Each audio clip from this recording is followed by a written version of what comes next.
بسم اللہ الرحمن الرحیم بسم اللہ الرحمن الرحیم الحمد للہ والصلاة علی اہلہا۔ عزیز طلبہ السلام علیکم ورحمۃ اللہ وبرکاتہ۔ امید ہے آپ سب خیریت سے ہوں گے۔ اصول الکافی سبق نمبر 37 میں کتاب العقل والجہل کا حصہ دوم بیان کیا جائے گا۔ سب سے پہلے خلاصہ جات کو دیکھ لیتے ہیں۔ گزشتہ سبق میں ہم نے کتاب عقل و جہل کی پہلی حدیث کی سند کے حوالے سے گفتگو کی تھی اور ترجمہ بھی کیا تھا اور شارحین کے کلمات کو بھی ذکر کیا تھا۔ اس درس میں ہم عقل کے اطلاقات اور معنی بیان کریں گے۔ حدیث کے معنی میں مزید تحقیق بھی پیش کی جائے گی۔ یہ وہ پہلی حدیث ہے کتاب عقل و جہل کی کہ جس کے بارے میں گفتگو جاری ہے۔ عقل کے متعلق پہلی حدیث کی سند اور تخریج کا خلاصہ پیش کرتے ہیں۔ اس کی سند صحیح اور معتبر ہے، جلیل القدر راویوں پہ مشتمل ہے اور اس کو صحیح اعلائی بھی کہتے ہیں، یعنی سارے راوی جلیل القدر ہیں۔ اس کی تخریج قدیم منابع سے کی گئی ہے اور بہت سارے منابع گنوائے گئے ہیں۔ اس کا فائدہ یہ ہوتا ہے کہ اگر بعض اوقات کتاب کافی کی روایت یا سند میں ضعف پایا جاتا ہے تو دوسرے منابع میں جو اس کی اسناد ہیں ان کے ذریعے اس کی تقویت ہو جاتی ہے۔ نیز ان تخریجات میں یہ چیز بھی تھی کہ یہ چونکہ امام باقر علیہ السلام سے حدیث ہے تو دوسرے منابع میں اس کو نبی اکرم صلی اللہ علیہ وآلہ وسلم تک پہنچایا گیا ہے۔ تو اہل بیت کی ایک سند ہے جس کو سلسلۃ الذہب کہتے ہیں، جو کہ معصومین کے ذریعے نبی پاک تک اور پھر وہ آگے جاری ہوتی ہے۔ اور اس بحث کا تیسرا یہ کہ رجالی منابع کا تعارف اور تذکرہ بھی ہوا۔ بہت سارے راویوں کے بارے میں جب ہم نے تعارف کرایا تو رجالی منابع بھی ذکر کیے تھے۔ علامہ ملا صدرہ شیرازی نے شرح اصول کافی میں اس حدیث کو شروع کرنے سے پہلے اس طرح عنوان دیا ہے: الباب الاول باب العقل والجہل۔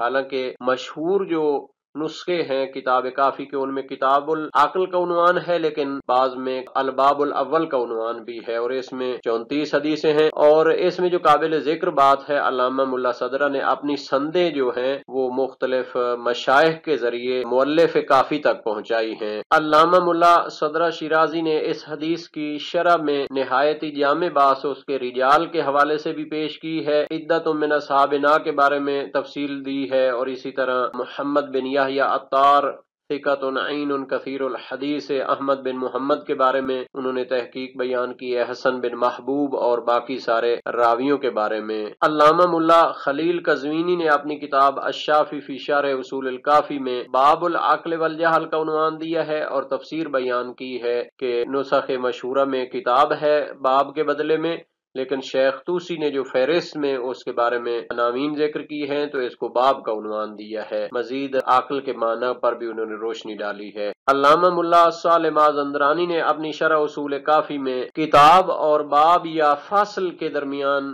مختلف فرق بھی بیان کیے ہیں۔ کتاب تو ایک جامع کتاب ہوتی ہے جس میں مختلف انواع اور اقسام کے مسائل بیان کیے جاتے ہیں، جبکہ فصل یا باب ایک محدود عنوان ہوتا ہے۔ ایک کتاب مختلف ابواب پر یا فصول پر مشتمل ہو سکتی ہے۔ علامہ ملا صالح مازندرانی نے مزید اپنی شرح اصول کافی میں تفصیل پیش کی ہے عقل کے معانی پر، چونکہ حدیث عقل کے بارے میں ہے۔ فرمایا العقل النفس الناطقہ، یہ نفس ناطقہ ہوتا ہے، یعنی ایک جوہر مجرد ہوتا ہے مادے سے اور تصرف کرتا ہے ابدان کے اندر، اور یہ جوہر اسے نفس بھی کہتے ہیں چونکہ یہ بدن کے ساتھ متعلق ہوتا ہے، عقل کہتے ہیں چونکہ یہ مجرد ہوتا ہے مادے سے اور عالم قدس کی طرف منسوب ہوتا ہے۔ پھر اس کے بارے میں انہوں نے اس کے 6 معنی بیان کی ہیں۔ ایک تو عقل کا معنی ہوتا ہے حالت الاستعداد صرف للکمالات، یعنی کمالات حاصل کرنے کی ایک قابلیت کی حالت کو کہتے ہیں۔ دوسرا اس کا معنی ہے حالت بہا یشاہد الاولیات، جس کے ذریعے قضائے اولیہ کا مشاہدہ ہوتا ہے اور اس کو انسان یقین کرتا ہے۔ تیسرا اس کا معنی ہے حالت بہا یشاہد النظریات من مرآت الاولیات، یعنی ایک ایسی حالت ہے انسان کے اندر جس کے ذریعے وہ علوم نظری کو حاصل کرتا ہے۔ ظاہر ہے اس کے لیے قضائے اولیہ جو بدیہی قضائے ہوتے ہیں وہ بھی اس کو مددگار ثابت ہوتے ہیں۔